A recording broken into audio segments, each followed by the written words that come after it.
ভাল লাগছে না, নিমতলায় সব মিটিং করছে, আমি এখন যাই দিচ্ছি, নিমতলায় যাই।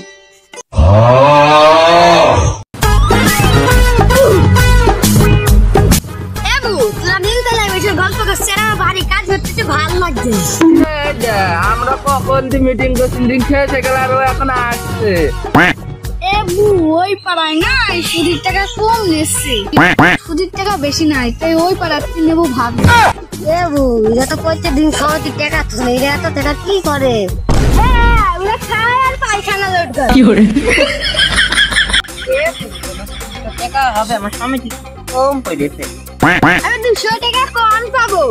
আমার বুড়ো মানুষের কাজে জানো শুধু গেঞ্জি গেঞ্জি খায়। পাড়ারে জন্য আমার ছেলেটাই শুকিয়ে যাচ্ছে দিন দিন, মিটিং না বসালেও নাই করবো, বাবু বাড়ি যায়। আমরা আমার দাও সিঁড়ি গেছে, আর কদিন ধরে সময় তুলে 8 মাসে এমনি বানিয়ে ফেলবো।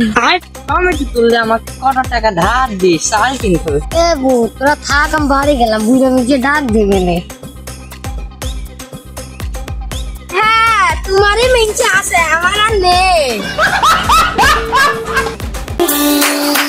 ছিলাম তখন ভালো, যখন হইলো আমার জন্ম, মাথায় বুদ্ধি ছিল কম, আর বাড়ি আসলে আসে তা তো দেখতে আসিস কই? সেই মাকে মানে এবার মিটিং বসাত গেছে, দাঁড়া আসছি।